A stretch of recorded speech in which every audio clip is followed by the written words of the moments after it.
Support WrestleTalk! Download the podcast. Hello and welcome to WrestleRamble. This is Luke Owen, I'm Ollie Davis, and today we're reviewing this week's episodes of Raw and Smackdown, including Bobby Roode's main roster debut, Brock Lesnar vs Braun Strowman made for No Mercy, and Shelton Benjamin returning to WWE. If you want to go to any of those discussions, click the timestamps in the video description below, or stay here briefly, because it's a long one today, for just a teeny tiny bit of rambling, a teeny tiny bit, and subscribe to the podcast. How you doing, Luke? I'm doing well. How are you? Have you recovered from SummerSlam? I have. You said to me, because I put up my review afterwards, my in 4 minutes review, attempted 4 minutes. You did well. And I gave it a paw. I gave SummerSlam a paw. Then the results came in, because of course everyone can vote on what they think the quality of the show was out of 5. And most people went for core or average, which is 3 to 4 out of 5. I went for poor, which is 2 out of 5. And you called me out on it this morning. I thought it was a bit harsh. I mean, I'd have only gone average, but I felt that on a show with a corking main event, 2 very good tag matches, 2 very good tag title matches, 2 good, good women's matches, the best AJ Kevin Owens outing we've had so far, with some really fun interactions. I thought they tied the Shane McMahon stuff really well into the match. So with that, I don't think. I mean, really, the only bad things on the show were Cena Corbin, which was boring, Randy Rusev, which was just rubbish, and Big Cass versus Big Show, which we all knew was going to be pantalons. And I just don't feel that with all the good stuff, even if some of the stuff was bad and you didn't like... I'm still holding my coffee, still apologise. Even if you didn't like some of the stuff on there, it was certainly not a poor show. I thought it was an average show. So really, we're only splitting differences between one ratings point. Yes, so it's not a massive disagreement. Well, I think it is a massive disagreement because I think that the show wasn't poor, and I think that giving it a poor rating is, I think, especially considering how much you loved that main event. Are semantics playing a role in this? If I gave it 2 out of 5 rather than 3 out of 5, even at 2 out of 5, does that feel different? No, it still doesn't feel right, mate. I don't think it was a 2 out of 5 show. I also don't think it was a 4 out of 5 show, which some people clearly did. But then there were other people, and I was surprised at the backlash that you got for your poor review, considering that all the comments that we got during the night and after the show had finished were worst SummerSlam of all time, worst pay-per-view of the year, rubbish show, only the main event was good. I was genuinely surprised that there were a lot of people in the opposite camp to you. Yeah, so I mean, just to defend myself, someone did tweet me and said, maybe you should rewatch SummerSlam. Because, oh, mate, don't do that. Because you seemed pretty tired and grouchy. Because we did stay up to watch it live, which is something I don't usually do. I watched it in the morning. And you couldn't sleep afterwards. And I couldn't sleep afterwards. I did all the reviews immediately afterwards. But I do stand by my review. I'm not going to watch it again because it's freaking 6 hours long. But when you say all those things, I hear the main event was spectacular. Really fantastic match. I can't deny that. But I can't help but think if that wasn't the last match, or if that last match wasn't so good, would people come away if that was like in the middle of the card, would people come away thinking, was this such a solid SummerSlam? Because sometimes it is all about how you leave them, and the taste in people's mouths is the last thing that they ate. Dessert, the delicious chocolate tiramisu of Brock Lesnar being slammed through loads of tables.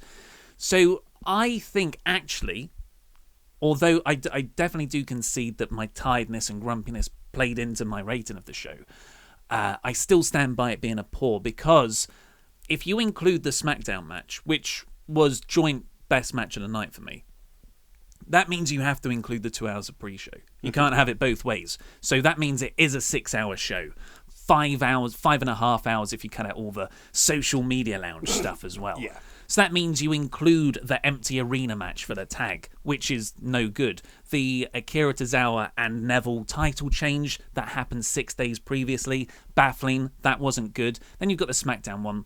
That was incredible. Okay, but the match itself was good, though. But sometimes the match itself just being good or passable isn't enough. Like, you need story surrounding Oh yeah, it. you need all of that as well. But what I'm saying is that I think you're just quick to very dismiss, like, just because you didn't like a finish, that you just instantly dismiss a match. Whereas, for example, the Jinder Nakamura match, of which I appear to be the only fan of, I would argue that I thought the match itself was quite good, but the finish was very poor. It had the best outcome, but the finish was really naff. Yeah. But I can still appreciate that A, we got the best outcome, and B, we had a fairly decent start to begin with. Maybe you're more forgiving than I am then. I expect a lot more from WWE's second or third biggest show of the year. I would say, and we talked about this briefly when I got into the studio this afternoon, that it was, because the set was exactly the same, and because there was no pyro, aside from the length, it didn't feel like it was one of the big four. You know, okay, other than the fact that all, like, both Raw and SmackDown were on there. But there wasn't anything that made it feel like, oh man, that's SummerSlam. Like, that's like what's going to be our takeaway from SummerSlam in years to come. I tell you what else probably plays into this, and definitely does mean you have to take in the events surrounding SummerSlam, the build, as it were. Most of these matches, sometimes classic matches, feel good a lot of the time because of the build and because those matches are the payoff to a feud. Like, you remember that. Oh, it was a definitive ending. What actually culminated at SummerSlam? That is probably the biggest issue with the show. Cena versus Corbin, because Cena's gone to Raw. That wasn't a good match. But Big Show versus Big Cass. But, like, was that like a culmination? Was that something that we were really building to? Like, there wasn't weeks of build to the Cena Corbin match. That's my biggest complaint I had about SummerSlam, is that the only real culmination we got on there was Dean and Seth tagging and winning the belts, which I actually felt should have come later down the line. I think there was more story to be told in them teaming together for the first time in 3 years. Not really 3 years, but, you know, in that short space of time. Not winning the belts. There's more story to be told there before they, like, winning the belts should have been like the eventual goal. I think there were 3 incredible matches spread very, very thin on the large piece of mouldy toast that was SummerSlam. Like, it looked off bread, and I tried to save that bread by putting it in the toaster. Still no good, man. No. That's some good butter that I'm spreading across it, but it's too thin. No. It's too thin and mouldy. But just before we dive into the Raw and SmackDown reviews, I just wanted to give a shout out to some of the NGW guys that I saw last night down in Bognor Regis. Just like, it reminds me again that I know we've got the UK Championships on the WWE Network, which features some amazing UK talent. Pete Don't Dunne. do a plug. We're not getting paid by the WWE Network. No, but I'm just saying, like, How much is it, Luke? Do you want to tell? $9.99. Yeah, so great. when I was writing my script for this weekend's video, I did realise that it sounded like I was plugging the network. But anyway, like, Pete Dunne, apparently he was one of the most over people at TakeOver, because they recorded this coming Wednesday's show, or tonight's show, beforehand, and Pete Dunne was one of the most over people in the entire night, and there were lots of bruiserweight and UK chants.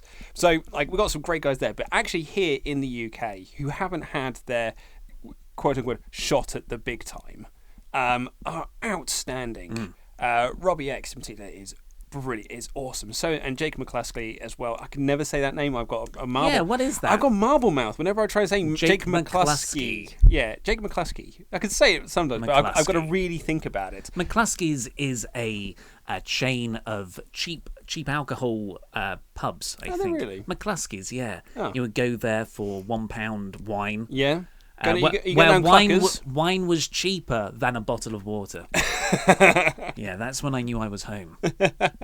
Should we actually review some WWE Yeah, go on stuff? then, yeah. It's a SmackDown review, Maggle. I love it. We got us a flying Uso. We are starting with SmackDown again, so hopefully no one hates on us too much. We're trying to appease everyone, and hopefully in the process we become this incredibly inoffensive mush that you can just put on in the background. We are men of the people. Yeah. The people speak, we listen. That's the other thing I was meant to say as well from the show I was at last night. I've got to give a shout out to, and I do apologise that I forgot to ask his name. I was just so surprised. But there's a little kid that came up to me wearing a We Are NXT t-shirt who recognised me in the show, big fan of yours, and asked to take a selfie with him.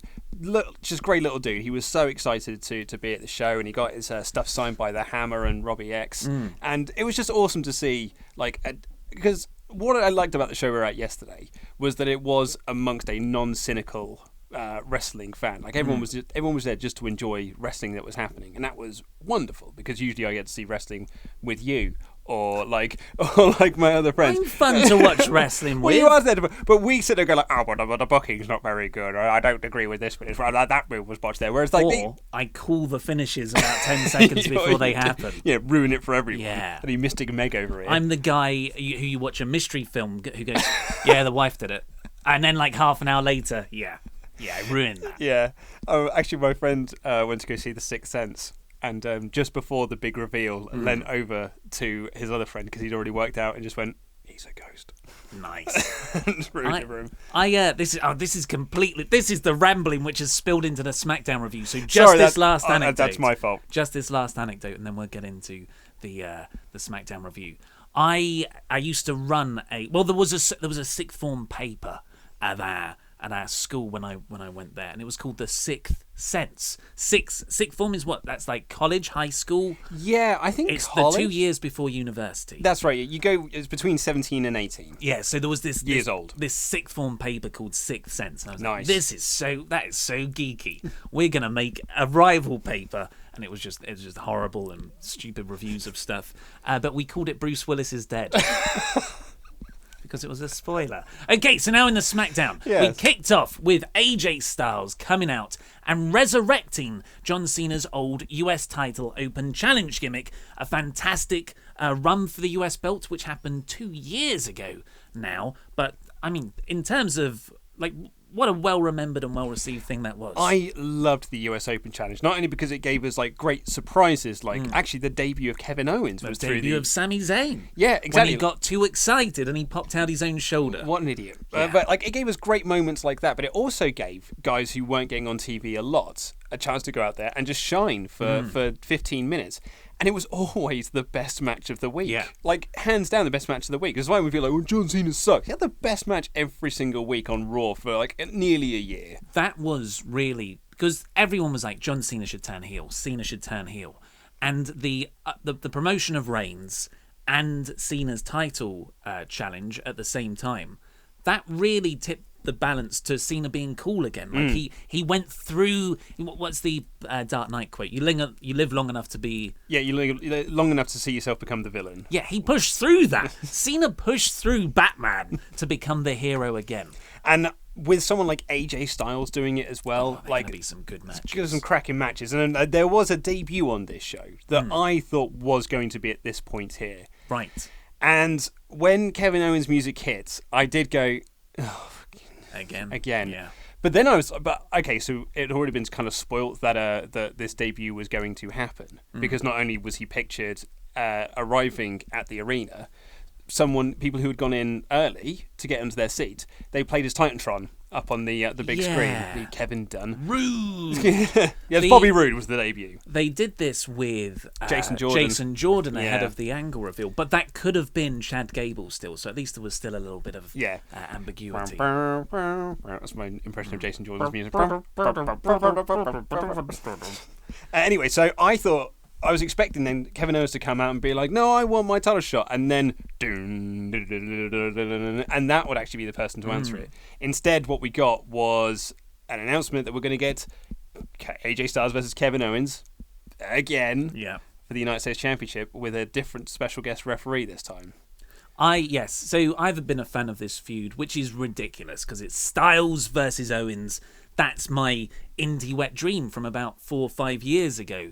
So well done, WWE, for basing that entire feud around crappy officiating. Which has really sucked out the heat from the two guys fighting. Basing it around a McMahon, which is what WWE do really well, which is taking a really good angle and then just basically like, do you know what, the McMahons aren't the focus of this enough. But to be fair, it was never a good angle. There was never really a good feud. Owens was hampered by his Face of America gimmick.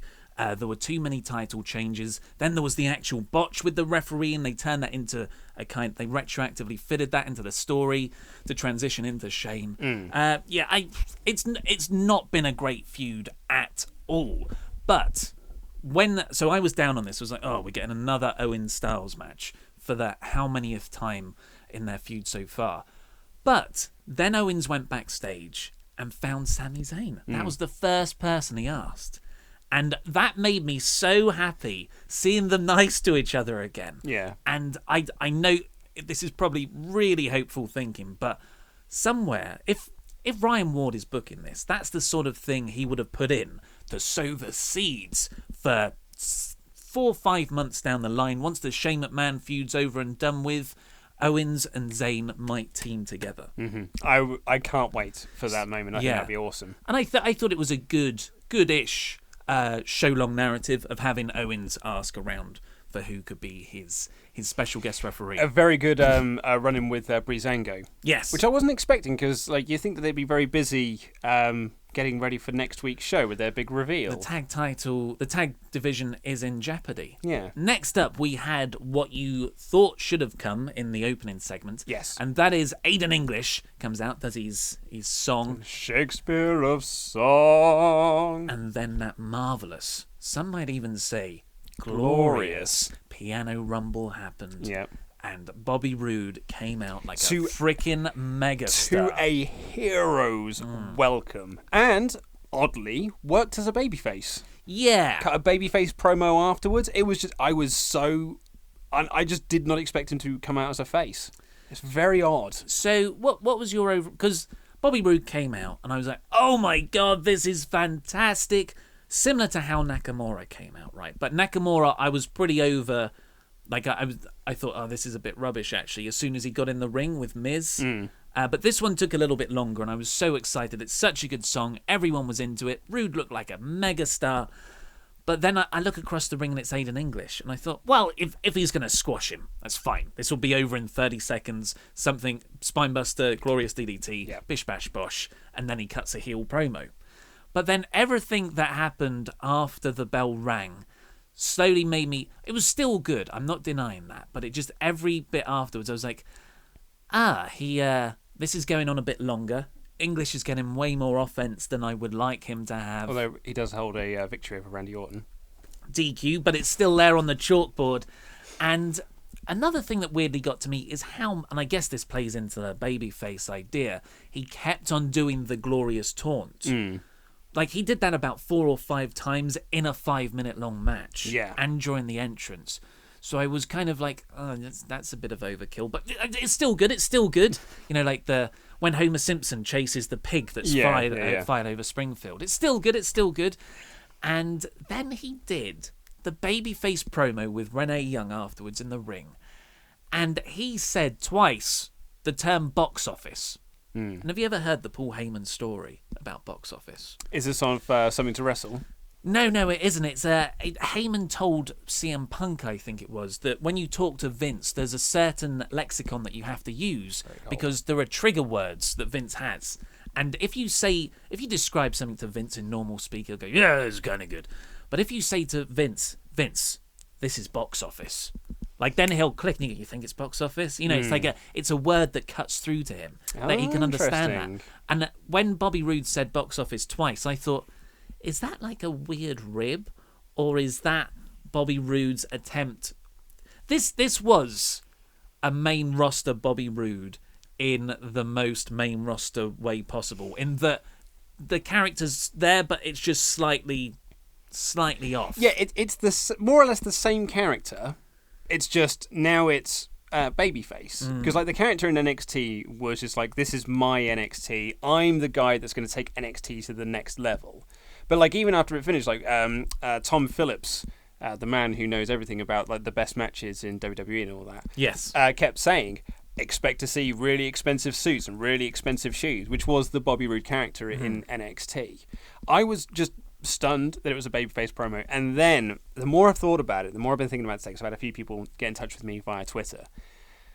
I was a little bit concerned by it because you're not instantly slotting him into a main event, not a main event feud, but you haven't said like, okay, he's going for the WWE Championship, he's going to be fighting Jinder, or he's not going against Styles and Owens for the United States Championship. He just beat Aiden English. All right, Ty Dillinger did that. And look where he is now.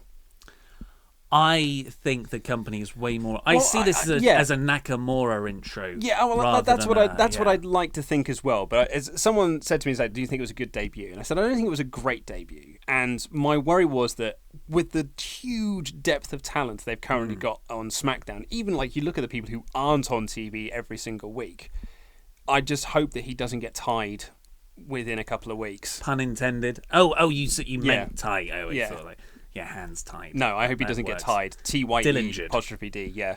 So, I mean, that's I don't think he will, because I believe they're quite high on him, particularly Triple H. And Triple H has more sway over SmackDown than He's anything essentially Triple H. He's got Triple H's face and head. And he wrestles exactly like Triple H as well. Yeah. So I think Bobby Roode will do fine, but it's not how I would have debuted him. Yeah, it's one of those things that's a solid to very good debut, but it could have been glorious. Yeah, glorious debut. I just I hope, because the box office stuff it's just the delivery. It was a heel promo, but the delivery was babyface. It's saying, I'm box office, I'm going to make this place box office. That's like it's kind of smarmy and full of yourself stuff. So it kind of, I don't know. I'm hoping, because sometimes when these things happen, in 4 weeks' time, you're like, actually, that was a genius move because it set up this thing later. So maybe over the course of a few weeks, you get that kind of Jericho turn. I can't remember when it was, when he came back with the suits and everything. The light up jacket. Oh, right, and he came down like a mega baby face. Everyone's cheering him, but he just kept walking around the ring and celebrating, and then walked off. And I was like, well, that was a douche move. So maybe Roode is going to slowly manifest more heel tendencies. It was just so... Maybe it's like, turning it into a story. I'd quite like that as well, yeah. It was just the way he wrestled and everything was so sickly babyface. It felt so wrong, but maybe that's because we've got preconceptions. Hopefully it comes out okay. I would say as well that I'm happy to see Bobby up on the main roster, because like he's so good. Yes. I'm still baffled that some people were really down on the main event of TakeOver, because I thought it was a great match. I agree. But I'm kind of sad that Bobby's now up on the main roster without any closure on the Roderick Strong storyline. No real closure on that, and that's a bit of a shame, because that was such a great story, and I'd have loved for that to have built to the next TakeOver. As I said, a triple threat between Drew, Roode, and Roddy. I thought that would have been awesome. So next up, we had another sort of it was kind of like a mini superstar shake-up, a real good refresh of SmackDown. It felt like a SmackDown after Mania. Yeah. Which is what it should be after the big four events, I would say. And it was Chad Gable coming into Daniel Bryan's office, and Bryan had this incredible bit of retconning. No way they thought this was how it was going to go originally. But Bryan said, look, I didn't just trade Jason Jordan to Raw. Like, that would be... Why would I do that? Just give up someone, break up a decent tag team, former SmackDown Tag Team Champions. I did it to get Kurt Angle's help, to bring back one of his old friends, to be your new tag team partner, Chad Gable. Pulls out who's standing there. Shelton Benjamin. From a kayfabe standpoint, how did Gable not see him when he walked into the room? Maybe he just sneaked in. It's the problem with the way they stage these things. I didn't think of that. Like Gable walks in, like stage right, and then has a chat, and then also in walks stage right, Shelton Benjamin. Yeah. Like he would have passed him because Shelton Benjamin, pretty tall. He didn't walk into the room. He was already there. Yeah. Because the camera's like, and here he is. Are you saying that when they have establishing shots backstage, you want all identifiable exits? No, and just make it look like it's real. out? Like, stop making it look like... I mean, okay, so that's the thing, is that Vince doesn't make wrestling shows, he makes movies. That's always been his philosophy. So when they do these backstage segments, they do have markers, and they do shoot it like it's a movie, and have producers there producing the segments. But when you do that, it just looks like it's a sitcom. And I'd rather it looked a bit more realistic than people standing in a semicircle talking to each other. I am hugely excited about this, though. I think they've done a good job with Chad Gable so far, and this is... I didn't know I wanted this, and I love that when that happens. Because we fantasy book ways it could have been done better all the time. I love it when WWE, because this is essentially what they should do. As they're meant to be better than us. That's why they're the biggest wrestling company in the world, promotion. And they book something better than I could think of. Yeah, I'm happy with this. Yeah. I think it's going to be quite good. So Gable and Benjamin will wrestle next week. Yeah, also another tag team, which is great because SmackDown's in dire need of them. And it's a good reboot of American Alpha, kind of like I wonder what they're going to be called. American Alpha 2000. That's what you always do when you bring back a new tag team, a new version of it, or New American Alpha. American Beta. Well, no, that makes it sound like wouldn't it's work. American Alpha. Omega. Yeah. And all of those are terrible. They don't use them. Sticking with the tag team division, which remember is in mortal danger. So that's if there's this unexplained force attacking Breezango, SmackDown's tag division could be pretty tasty once again. Well, yeah, especially if we are going to get a main roster debut of the Authors of Pain next week. So the Usos beat the Hype Bros. And there was not a whiff of their splits in this. Well, the commentators brought it up. Did they? They said I didn't hear them bring it up. they're made up. That's all they said. They were like, well, there was some dissension earlier a few months ago, but they appeared to have made up. And that was it. There's only one bit of commentary I wanted to pick up on, actually, from this show, which was during the Bobby Roode match. I do apologise for going back. But JBL at one point said, get yourself a win and get to the pay window. Get yourself some beer money. And I was like, I see what you did there, John. I see what you did there. That was nice. You did a good John. Well done, JBL. But yes, this Usos Hype Bros match went about 5 minutes. I thought it was a decent 5-minute match. It's nice to give your champions just a dominating 5-minute decent win. Hey, I mean, you'd think they'd do it with Jinder. Yeah. I mean, occasionally. The problem is if they did that, he might get over. And apparently their booking of Jinder is for him not to get over. Yeah, it'd be nice if they had Jinder in these big match, like 5-minute matches against Ty Dillingers, Sami Zayn. Yeah, just beating lads in 5 minutes with no interference from the Singh brothers. Just beating lads. But in the bigger matches, that's when the Singh brothers get involved. Yeah, that would make more sense. But again, he might get over, and that appears not to be the main goal. Usos cut a good promo after this as well. They certainly did. So I thought that was building to a debut of someone because they said we've got this place on lockdown. I was like, don't play New Day's music, don't play New Day. But then, nothing it just happened. ended. It just walked out. There was the lads on Gorilla Position. Skillets and Ash Rose were there over SummerSlam weekend, brought up a point that they felt that this was going to be the end of the New Day. The New Day losing the belts because Kofi's promo beforehand was talking about, like, they theorised that the way he was talking was just like that this team is going to be splitting up soon. Could you see the New Day splitting up anytime soon? Not at all, no. Neither can I. Merchandise. Well, yeah, aside from anything, the merch. I don't know where they are in the charts, but they must be pretty high. I'd imagine they're fairly high. Just sheer quantity. You see those video T-shirts quite a lot. Yeah. Speaking of Nakamura earlier, Shinsuke Nakamura beat up both Singh brothers. They had the Randy Orton match I wanted. Yeah. So Daniel Bryan said, it was a nice exchange backstage when Bryan said to Jinder, look, I don't hate you because you're different. I hate you because you cheat all the time. And that's a very important distinction to make, which WWE haven't done so far. So they really were exploiting the xenophobic element of all of this, when really it should be, he's a bad guy, he's a cheater.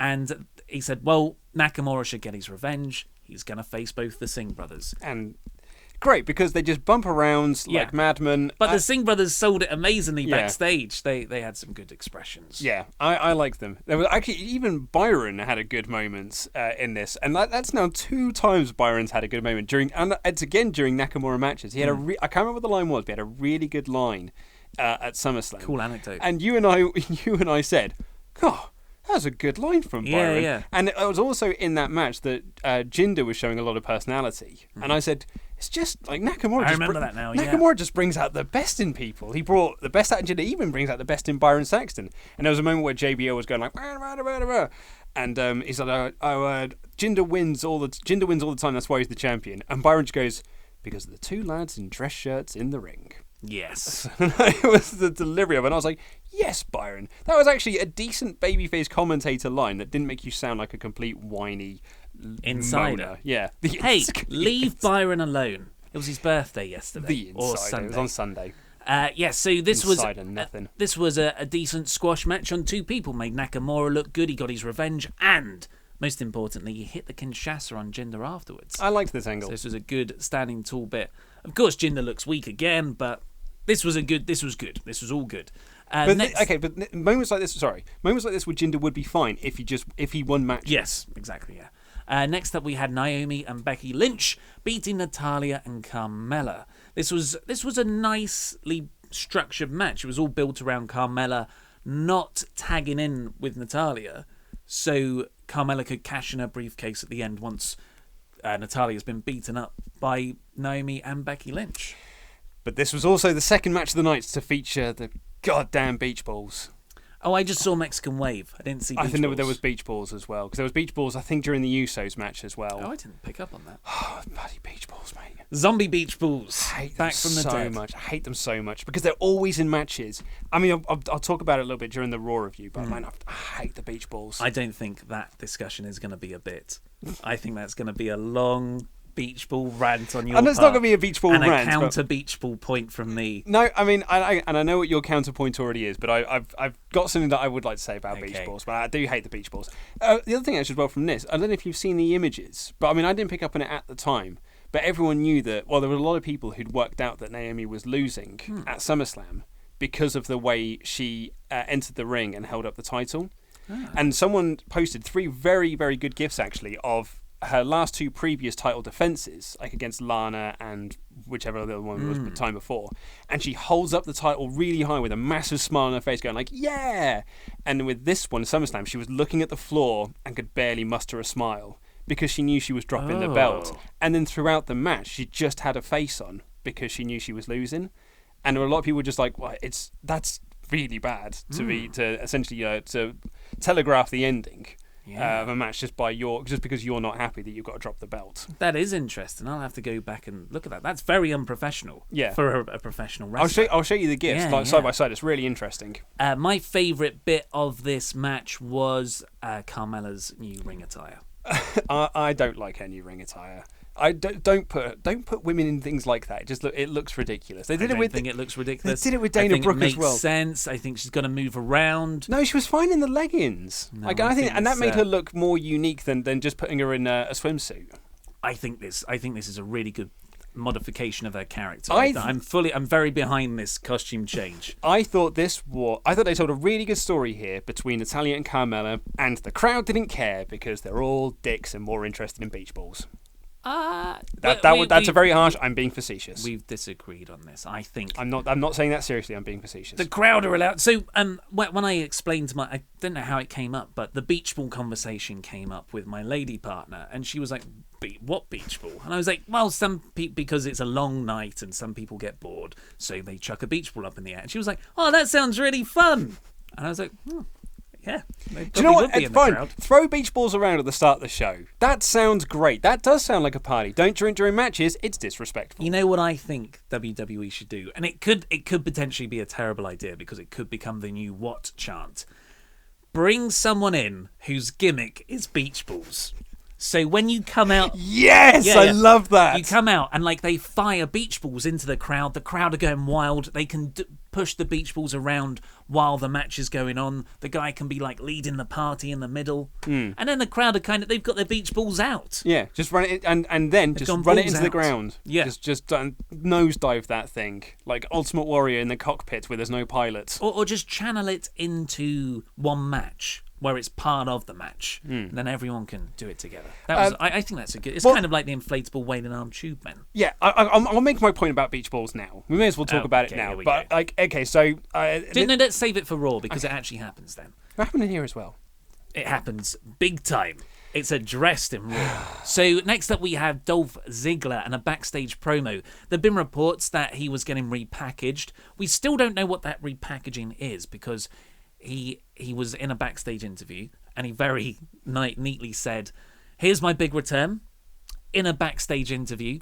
And then he said, "I figured it out. All I need to do is, bring a woman down to the ring who glows. I need to sing. I need to play a guitar." Essentially said all the crappy gimmicks. And I think there's a lot of people who are reading far too much into this because, I had a lot of people saying, "Oh, he said a woman who glows. That means he's going to bring Ember Moon up with him to the main roster." And I was like, "No, that's a reach." And I was like, yeah, but he also said that he's going to sing in the spotlight. What he was essentially saying was, "I can't get on TV because I'm not doing a gimmick. I guarantee you next week." he's going to come out and he's not going to have changed anything, and that's his gimmick, is that I'm not changing because I don't, and actually I quite like that. I don't need to change. I don't need to change to get booked on this, to be booked on the show. I'm good enough. I'm perfect enough as it is. And I think that would be quite a good little character turn. But you know what? I had a better, can I fantasy book or how I'd like Dolph to go? Could I just counter that? I don't think the solution to Dolph Ziggler is to keep Dolph Ziggler the way he was. Absolutely not. But I think that's a better character than what he currently has, which is, I am a heel. I whine. Yeah. Here, you know what I think would be an excellent storyline?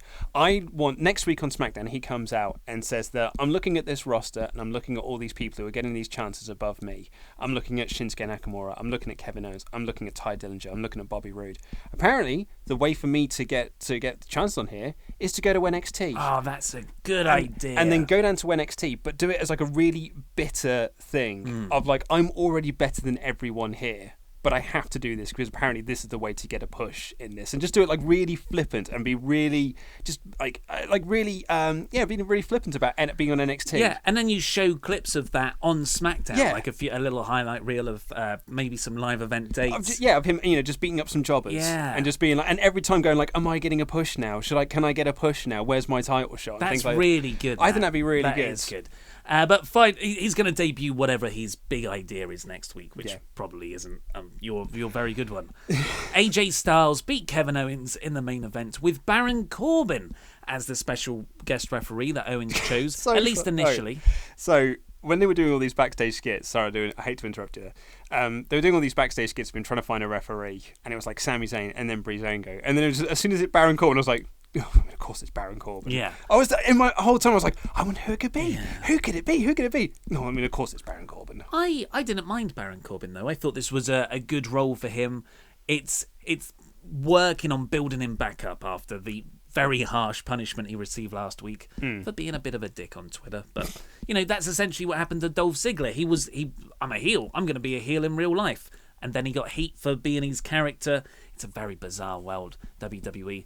But yes, Corbin called it relatively down the middle until AJ got a calf crusher. I always have to stop myself from saying calf killer. And pretended that Owens reached the ropes when he didn't, which was a really nice spot. And then Shane McMahon came down and was like, you're not going to do this. Corbin immediately lost his cool. That's the bit I didn't like. I thought, well, if he should stay in here if he wants to get a title shot afterwards. And they gave Shane McMahon the referee top. Owens wasn't happy, got hit by Styles' forearm, and 1, 2, 3. Owens isn't allowed to challenge for the US title. Yay! Yes! Again, while AJ has it. So that's good that is most definitely over. I would have preferred that to be over at SummerSlam. Can I where I think this part of this story might go, or if I was to possibly fantasy book this storyline going a little bit further. If you were to be so bold. If I was to be so bold, I would now have Owens as Corbin's corner man, because if Corbs can win the US title, Owens can challenge for it again, because he can't fight for the US title as long as AJ is champion. So his goal should be to get the belt off of Styles, because then he can challenge for it again. Or it's just going to be a long, protracted Shane McMahon. Build. Yeah, I mean, that's more or less what it's going to be. Where it's just promo week after week. Yeah, because Shane McMahon won't wrestle on SmackDown, I think. No. The only other thing I wanted Hell in a Cell's coming up next, though, for SmackDown. Yep. So that makes sense with Shane. The only other thing I wanted to mention about this match, which I thought was pretty good once again. It's not the best outing they've had. I thought that was at SummerSlam. But what I did want to know about this road dogs there, was that, remember like when Baron Corbin cashed in and lost, and everyone was like, oh, this will bring out a much more vicious side of Baron Corbin, and apparently like his gimmick now is that I lost the Money in the Bank, and we're not going to mention it. Haha, it's a Raw review, looking jacked, man. Raw kicked off with a bang, with Brock Lesnar and Paul Heyman coming out. Paul Heyman did the usual really good promo, talking up Brock, how he beat everyone else at the Fatal 4-Way in SummerSlam the previous night, crowd going wild, until Braun happened. Brawny the Strowman came out. Strowman comes out, and he beat the crap out of Brock. Excuse my French. He is like, I mean, you want to talk about someone they've just built into a star. it's incredible the very quick turnaround they've done of Braun since the brand split. Yeah. It's incredible. It was slow, Yeah. and they structured it the right way. So Braun was going on a squash tear over the summer, and then he was added to the Survivor Series match, and he had that awesome "I'm not on anyone's team, I'm on for my team." And then he went back down after that little bit in the main event, and they built him with Big Show, and they gave him some really good matches with Big Show and spots, and then he went into the Roman Reigns feud, but it was never for a title, so that's all still bubbling. And then they built him up really well and paced out this Lesnar feud, because when Lesnar came back, it was the Braun showdown that happened, and then obviously the SummerSlam main event, and now he's there. He's not a megastar yet. He's not like crossed through into the mainstream, but I definitely think he's got potential. Absolutely, yeah. And bear in mind, like, this was a guy who they handpicked because they wanted him to be in the Wyatt family because he's tall and has a beard, and they like tall, big, sweaty men, is what I'm led to believe.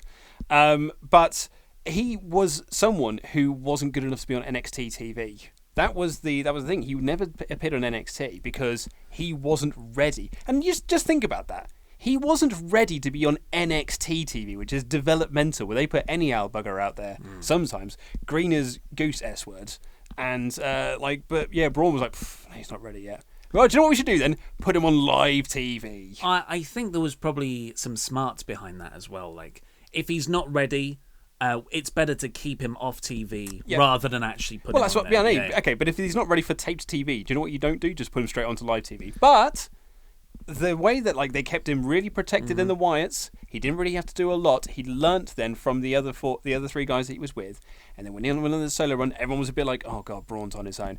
And I was sniffy about it when they said they were going to build towards Braun Undertaker. I was like, I mean, Undertaker's a broken man. The last thing he needs to do is put him in the ring with someone like this who's just going to completely kill him. Now I'm like, I would love to see a Braun Undertaker match. Yeah, that was WrestleMania 32 last year, before the brand split, and everyone was like, "Oh my God, Vince is actually considering this." And let's not make no mistake, that was a terrible idea back then because he was nowhere near as ready. Dreadful idea. Yeah, but now it's like, they built him so well, and he's so good at big man spots, and they've given him so many innovative big man spots. The ambulance, the announcer's table flip.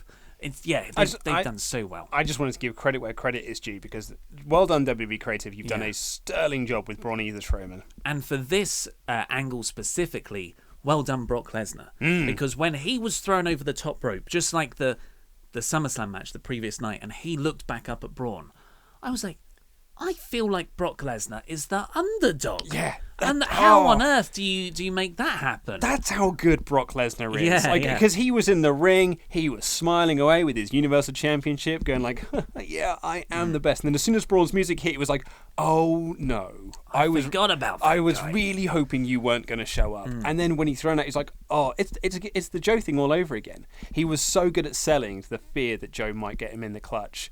And when Brock's into something, man, he's unmatchable in terms of actually selling things. He's great. It's going to be interesting to see how they build towards this match. Oh, I know how they'll do that. Brock will be in the ring, Braun will come down, security will come down and try and separate them. Then they'll throw security out, and then the Raw locker room will come down. We've got 4 weeks until No Mercy. Yeah, we'll just do that for 4 weeks. 4 weeks, fantastic. Yeah, it's all right, mate. It's okay. I've already got this sorted. I've already been on the phone with them. They've already written those segments out. Brock needs to know things ahead of time. I'm going to have another counter pitch to that. Just have Lesnar versus Strowman as the main event for the next 4 weeks.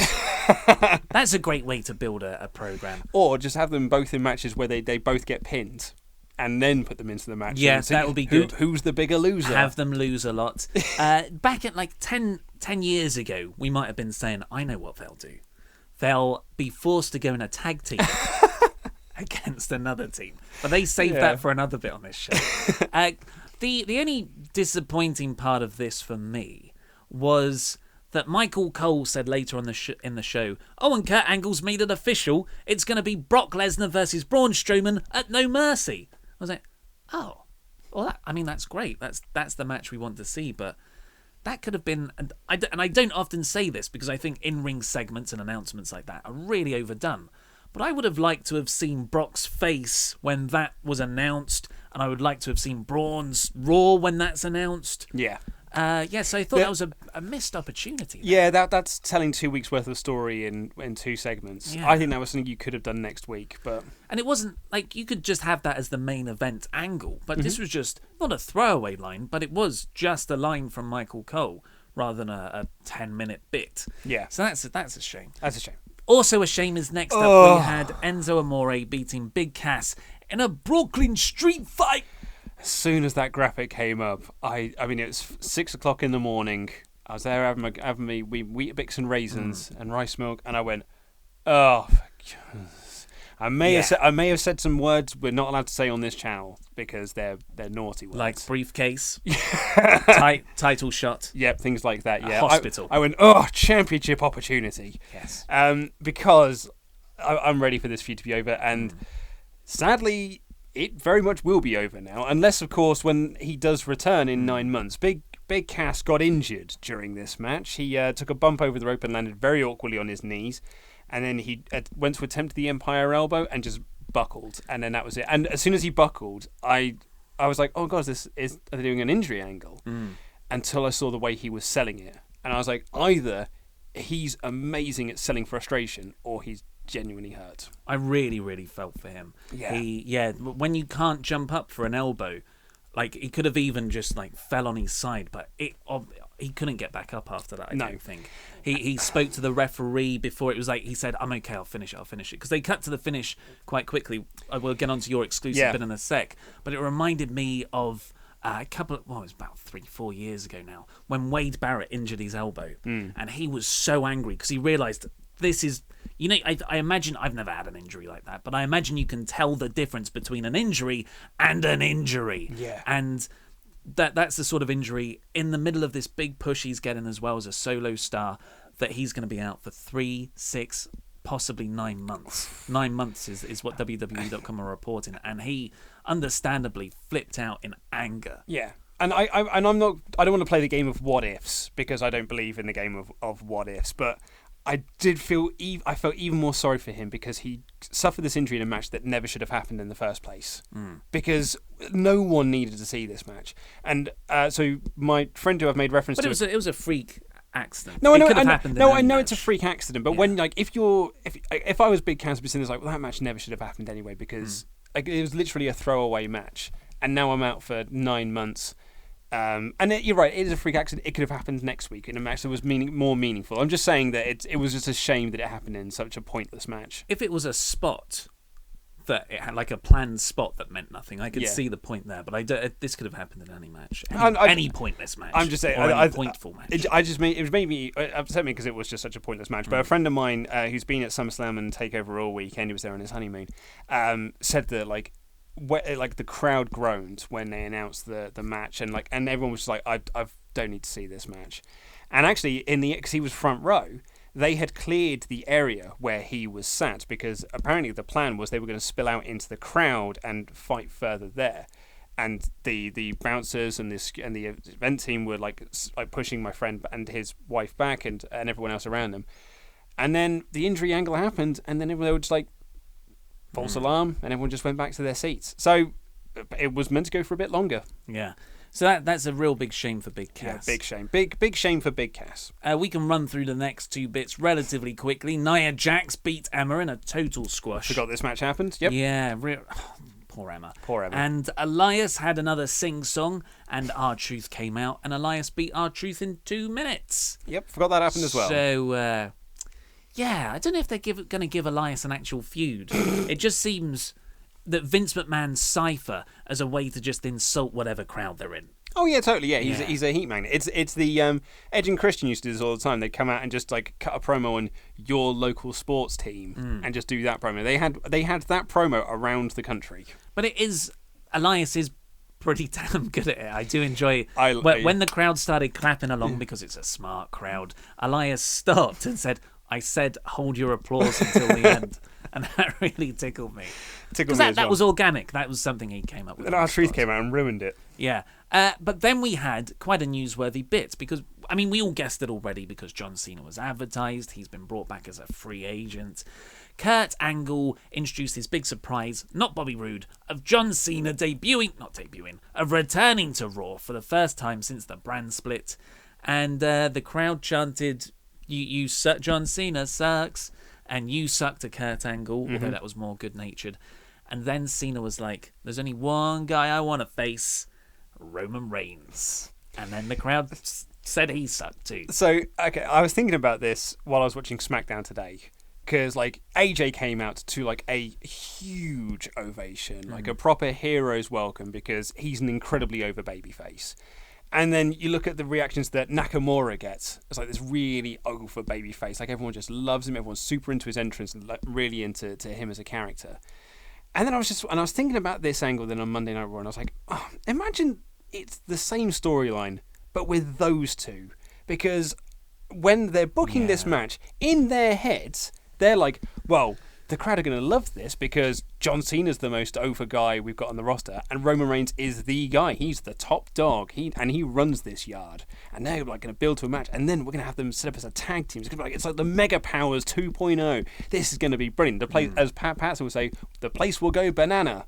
And that's not what happened. The crowd just booed the entire thing and booed the prospect of having these two fights. You both suck. Yeah, you both suck. Like, and when you're on a TV, you're pushing this TV show, and you're pushing this as a live event tour. My guys, we don't have to book for one town. You push this as like a live touring event.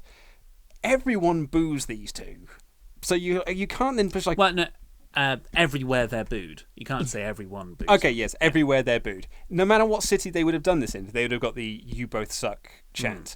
So this is, on paper, it's a dream match. Because it is John Cena versus Roman Reigns. It's the guy who's been the franchise for the last 15 years versus the guy who's going to be the franchise for the next 15 years. It's Rock Hogan. It's Rock Hogan. It's Cena Rock. Yes. It's this passing of the torch match. This should be like a big dream one. And it's not.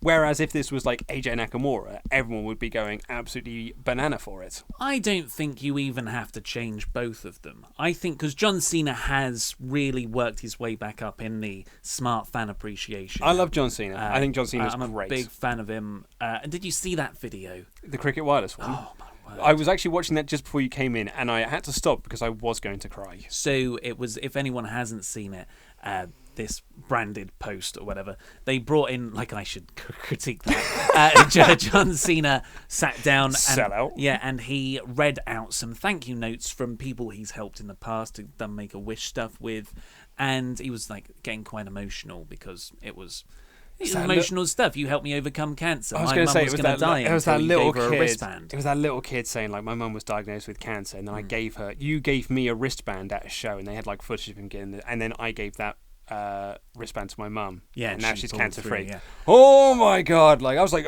I'm not crying. You're crying. Yeah. So Cena's reading these, and of course he's emotional. How could you not be? And then all the people who have written those messages burst through this tarpaulin thing and came to say thank you. And Cena was just, yeah, it was feels. He's the best. It was feels. He's just the best. It's stuff like that, though. I mean, that is real emotion. Couldn't you put that on Raw? Couldn't you? Because, like, I'm like, you know what? Maybe John Cena should never turn heel, and screw me for thinking he should have for a decade. Why not tell that to everyone? I don't know. I can see why it wouldn't work because it is kind of kayfabe ruining, but I just... Is it kayfabe ruining? No. I don't know. It was spectacular, and it was really good. Yeah. Probably the best thing of anything actually this week Yeah, on WWE. Well, apart from NXT Takeover, which was awesome. Yes, yeah. Well, it depends when a week starts, right? Is a Monday or a Sunday? Anyway, we haven't even actually talked about the meat of this. Oh, I was going to say, my apologies. So John Cena and Roman Reigns, you don't have to switch out both of them for AJ and Nakamura. If it was John Cena and he said all that, and he said there's only one guy I want to face, and then Samoa Joe walks down. Yeah, I'm like, well, money. Money. This Oh is god, good. yeah, absolutely. Yeah. Because that's a dream match that's been talked about for a long time. It seems like that's the direction they're going for No Mercy. And it was sort of tucked away in this. It wasn't the best way to to build it. It really makes me laugh when you script, and this is the problem when you script out things the way that they do. But you got John Cena coming out and he calls out Roman Reigns and he's like, "I'm the franchise and you're the big dog and we should have a match." And everyone's going, "Boo! You both suck." And then The Miz and Samoa Joe come out and everyone's like, "Yay! You guys are awesome." And The Miz is going like, "I'm sick and tired of seeing you two getting all the opportunities." And the crowd are going, "Yeah, We are too. We are too. The Miz is right." And then Samoa Joe comes out, he's like, "I'm going to kill you both." They're like, "Yes, Joe is going to kill you both because he's awesome." And everyone's like, "Yeah, these two heels, the people that we're supposed to be booing, the people who are meant to be saying things that aren't true." And like, I felt bad for Miz as well because he obviously had this big old speech about no one was there to see his match at SummerSlam. And because he mispronounced, ironically I said it there, mispronounced Barclays Center. Bars Keys. Yeah. All of a sudden, John Cena jumps in and is like, "Idiot, idiot, idiot, you said it wrong, what an idiot." And then that bit of his promo was then completely cut short. Yeah, and John Cena, as great as he is, and as many children's lives as he has saved, apparently, he did act like a total goof throughout this promo. So and the resulting match, yeah, it's like, how can I take this feud seriously if John Cena is staring at the camera, just going like whoop whoop whoop, like, and making these stupid facial expressions, and next to him is the complete opposite of Roman Reigns, pouty face, which was just, I mean, you've got stoic, which is like brooding Jon Snow from Game of Thrones, and then you've got expressionless, which is where Roman Reigns ventured into a lot of these times. He just pounds. Yeah. That's what he does. I mean, he looks great though. He can't. It's working for him. He's sweaty hair. Sweaty hair. But John Cena, you talk about him acting like a goof because obviously the crowd then started like trying to poo-poo on the resulting tag match of this, and instead of John Cena like ignoring it, he was trying to be the cool babyface that was cheering them along and saying like, "Yeah, you should ignore this match." Should we just jump to that now? Because yeah. So the main event, this was all to set up. The Miz's promo, by the way, was fantastic when he actually did cut it. It all built to the main event, which was John Cena, Roman Reigns versus Samoa Joe and The Miz. The two, and it was all based around the tension between Reigns and Cena, possibly with a bit of Joe in there as well. And in it, the crowd were restless. They've watched a lot of wrestling over the last couple of days. All these shows have been in the same building, and a couple of beach balls came out. Didn't adjust. The beach balls had been in previous matches and affected them a lot more. So John Cena made the decision to effectively call an audible and reference the beach balls in the crowd as a way to get the crowd back. It makes total sense on paper to bring the crowd back into the match and to use the heat transference of the beach ball to him being the good guy. Hashtag heat transference. But did you read about this in the commercial break? Cena actually told Miz, like on the fly, to cut a promo on the beach ball. So Miz cut an impassioned promo. "You stupid fans, you respect us in the ring." And John Cena was like, "No, they're here to have fun." So when it came back from break, the beach balls were gone and everyone was more behind Cena because of that and against Miz the heel. That works. That does work, yeah. So that's very smart thinking on John's part. He is a pro. The potential butterfly consequence of this, and you can see it from what happened with Cesaro the previous night when he ripped it apart, is people will now bring beach balls to get a reaction. Exactly. And it didn't happen on SmackDown. But it does. And here's the thing. And I hate the beach balls. I really hate the beach balls. And the reason why I hate the beach balls... Here it is. Come on. The reason why I hate the beach balls, because it also happened in the Finn Balor Jason Jordan match. And it happened in the John Cena Roman Reigns Samoa Joe Miz match. So your argument is usually that it's a long night, it's restless, and the other argument that you get from people is that people do it because they don't like what's going on in the ring and they want to entertain themselves in other ways.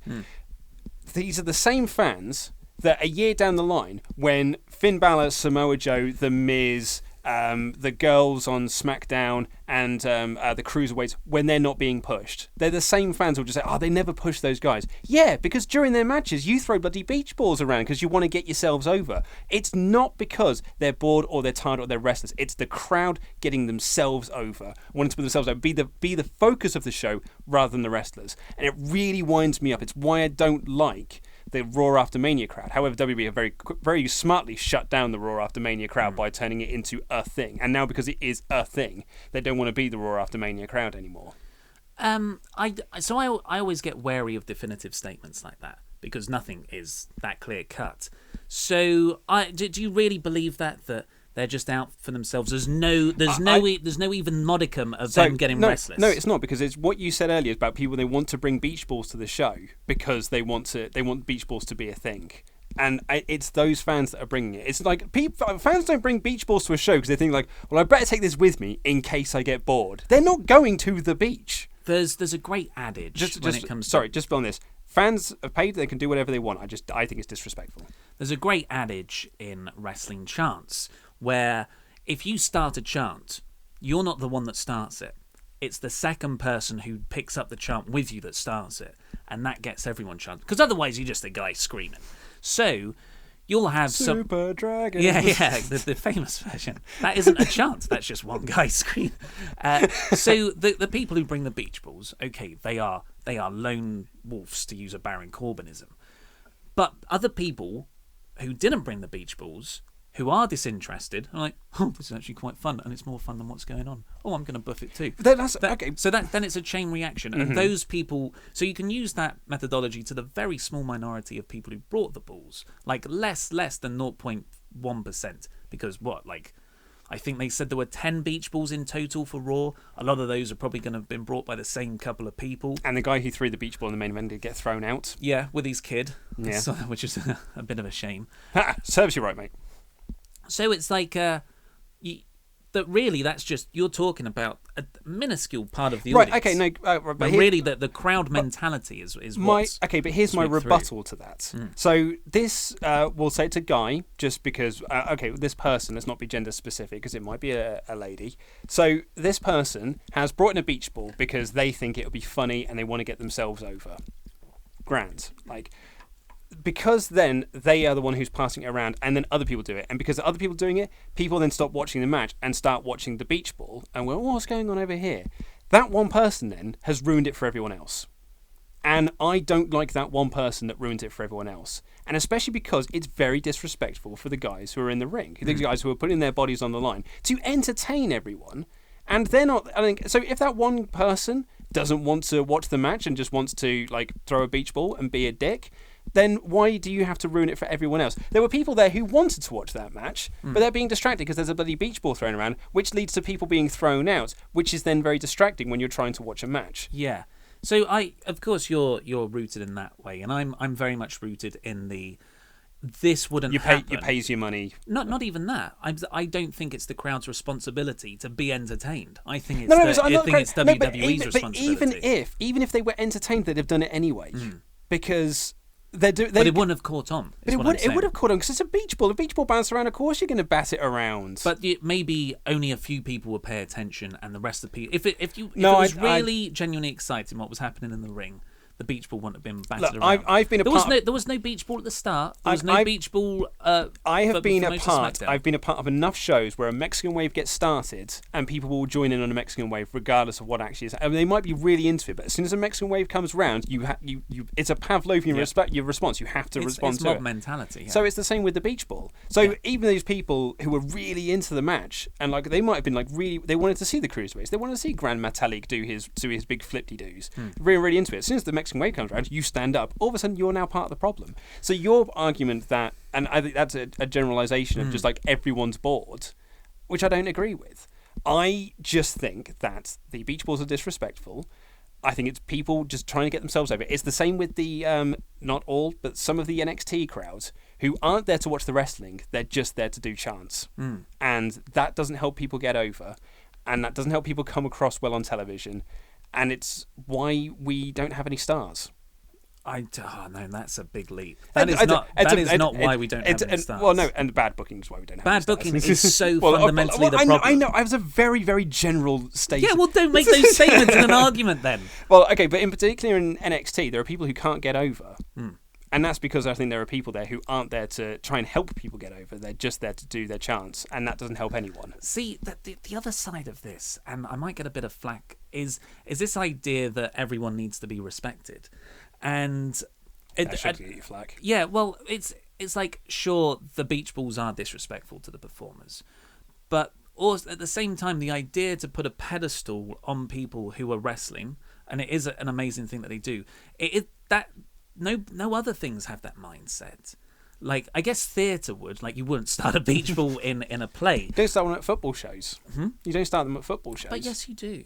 Mexican waves. Mexican waves. If a football team, and I'm not really the best guy to talk about soccer matches, football matches, but I have been to a few, and Queen's Park Rangers game was the one I went to last, and it was a dire show. So the crowd started making their own fun. We were just chanting at West Brom fans we weren't paying attention to the match for a good 50 minutes. How's that any different? Why should we respect the people playing the football? Okay, but the other side of that is that perhaps what you did was disrespectful. Yes, I suppose it is, but I don't think there's anything like sometimes. It's an odd one to justify. It is. I can see. You see where I'm coming from. I do see where you're coming from, but do you see where I'm coming from? Yes. Well, that's all right. Well, I agree that it's disrespectful, but I also. Well, and I agree with you. I think the onus is on. It's a too onus way. Yes, but okay, so. Isn't that bizarre that the actual answer lies in the middle of two conflicting viewpoints? Well, that's fun. And isn't it weird how people can have two different viewpoints but still agree on some of their points? Let's move on because this is ridiculous. I feel like King Ross needs to come on now. The end is nigh. The end is nigh. Yeah, so the stuff we missed out there was the 8-man cruiserweight tag, which, Cram Metalik had a phenomenal show in it. Yep, He's he did, really good. He did all of his flip-de-doos. It was great. But yeah, it was, again, that was the first beach ball. And it's an 8-man tag for a load of people you've been given no reason to care about. Yep. And it comes in just as you're approaching the third hour of Raw. All I'm saying, I guarantee you that person who started the beach ball in a year's time was saying, like, they just don't post the cruiserweights. And that's because, mate, backstage they'll be like, they're throwing the beach ball around the cruiserweights. They're just not into them. And in the main event, I guarantee you it won't be Cena and Roman that get blamed for the beach ball. It'll be bloody Samoa Joe and The Miz. But again, it's like, is that the fans' fault or is that WWE's completely closed-minded way of looking at their it's completely product? their closed-minded way of doing it. But like, if you know that that's their closed-minded way, don't play into that.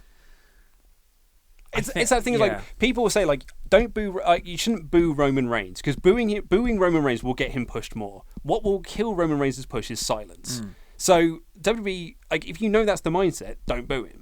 And if we all knew that mindset, or if the entire WWE universe had that mindset, then they wouldn't boo him. There'd just be silence, and then he wouldn't get his push anymore. So we all do know that there is that closed-minded aspect to it, but yet we still play into it. Another part. This will be the last thing I say, at least on the beach ball thing, is for a profession that relies so heavily on mob mentality. Like the mob mentality comes with a flip side of negativity. So you can't have is cookie the both ways? Can't have your creamy both ways? Can't have your cake and eat it. Which I think is the daftest phrase in the world, because if you've got a cake, what else are you going to do with it? Look at it. So daft phrase aside, that's essentially what I'm talking about here. If you want to exploit the xenophobic reactions of crowd mentality to get heels heat, if you want people to cheer John Cena because of the weird mob mentality of a huge group of people, that the excitement spreads a lot quicker, then you can't really get angry when the mob gets bored like a baby. That's essentially what a mob is, a crowd, an audience. It's just a baby that we don't really know what we want, and that we're going to cheer now, and we're going to boo. But you don't get angry at the baby because it's a baby. You should be angry at the parents, which are WWE. That's my analogy. Sorry it started off with a crappy cake pun. I'm excited about Bake Off coming back. What can I say? You're the only one. So in the middle of all of this, we had Dean Ambrose and Seth Rollins with their first, it wasn't a title defense, no, but their first post-SummerSlam tag match, which was against the Hardy Boys. Certainly was. Which was a nice little match. It was great because when Death came out to cut their promo. Such a good name. When they came out to cut their promo, everyone knew the Hardys were coming out. And there was lots of delete chants, which was really good because it built up the anticipation then of the Hardys eventually coming out to a great pop, which I really enjoyed. It was a shame because I think this is a great feud you could have, but it was kind of over and done with. Poor old Hardys, without their broken gimmick, they have just become a nostalgia They're act, the Dudleys. And it's gone now, so they're being used to enhance future talent. So, I mean, in an ideal world, I would have liked to have seen Shamaro run down, possibly cause a no finish, and then you can keep all that that three-way going, because what a three-way that would be. Yeah, for that'd be No great. Mercy. Yeah, totally. And then it avoids the problem of just having Death versus Shamaro again. Yeah. The one thing that really bugged me in this, although it was a really good match, I really like the way you're essentially telling who has the better brother relationship, the Hardys, who were born together and have this whole thing, against these former brothers who fell out but are now back together. Yeah. There were lots of timing spots that were really nice, but just before the match happened, Jeff was like, let's have a match. And terrible impression. I was going to say, you're going to do a proper Jeff Hardy voice. You want to do it? Let's have a match, man. Cool. And Seth Rollins said in a really obviously scripted line, are you serious? We used to idolise you as kids. This is WWE thing. And they do it with Sasha and they do it with Bayley as well, which is just like, hey, they grew up as fans. Yeah. WWE meant so much to them as kids, and now they are living out their dreams. They're not the best, but they're living out their dreams. And they really like that. That's why they always have Bayley read out that letter she wrote to Lita. Yes. It was on the Bracketology Mae Young Classic show that they did. They had, Lita was talking about one of the girls in the competition who used to go to her autograph signings. And they showed a picture of this young girl, and it's be like, and now she's living out, she's living her dream. It's WWE going like, look how good we are, giving people their dreams. Yeah. And so lines like this are playing into that. I wasn't a fan of it. I thought Seth Rollins should have said something like, we used to idolise you when we were growing up. That was 15 years ago. Yes, that's so much better. Yeah, and you could, rather just be like, "Oh my god, how lucky are we, Dean? We're going to get to face the Hardys. We're in the ring with them. How lucky are we? Wait, can you sign my belt? Jesus! And it's not like they just came back. They've been back a fair few months. Speaking of Banks, she came Dean's out. tagged with them at some point, hasn't he? Yeah, probably. During a Miz match, I'm pretty most sure he definitely went against the during the Miz. Yeah, it was. It was against the Miz Taraj. Yeah, I thought it was something like that. No, was that Jason Jordan? It's all blurred into one Dean. I'm Miz pretty sure mess. Dean's tagged with him at some point. So Sasha Banks came out and she said, look at me, I'm a champion now. Alexa Bliss came out and love said, Eddie Guerrero. probably not for long because you've never successfully defended your title. And they will have a match next week. It does make Sasha Banks look a bit rubbish when she's a 4-time champion within the space of 1 year. Yeah. Like that's poor going, mate. That's a quarter of Ric Flair's overall title wins. Kevin Owens is going to be a 20-time champion, I reckon. Oh, he can't challenge for the belt. Yeah. Yes.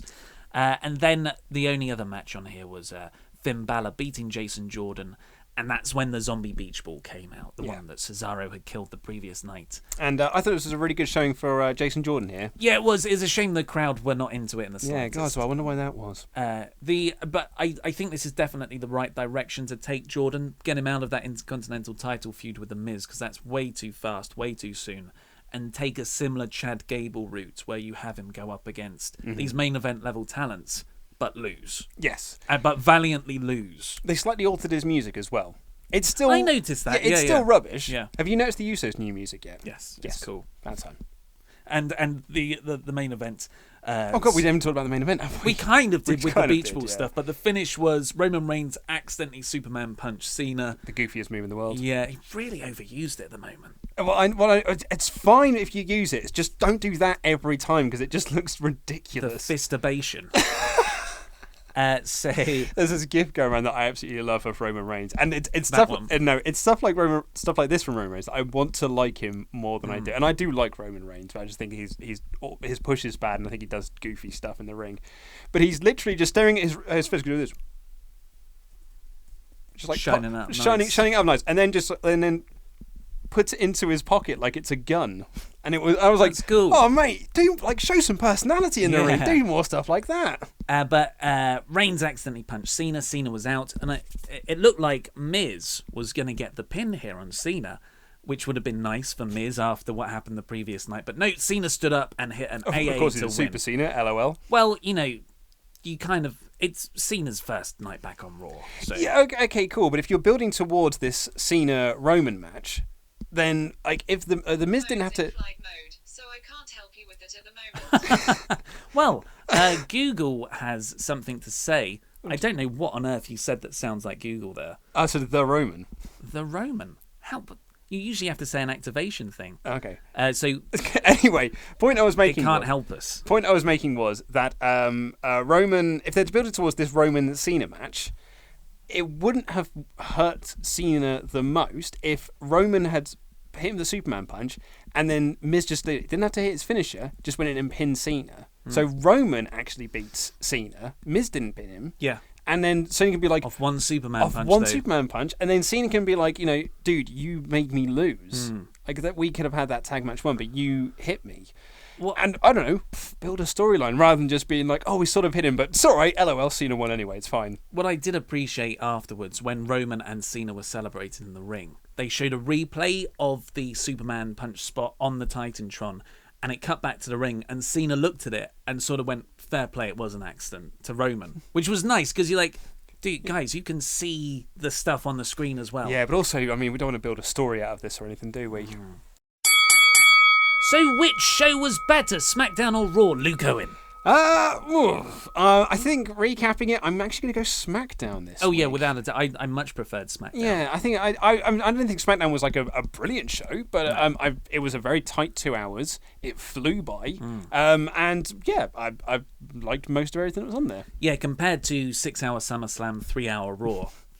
This felt like a 1 hour NXT. It was great, yeah. So you're going SmackDown as well then? I'm going SmackDown as well, but that's all we've got time for today, so please do click the videos that have just appeared over Luke's face to catch up with the latest episodes of the WrestleTalk News or the WrestleRamble. Subscribe to WrestleTalk. Give us money on Patreon. That's not the right word to say. Support WrestleTalk on Patreon. The actual reason came out quite too strongly there. This has been Luke Owen. I've been Ollie Davis, and that was Rambling.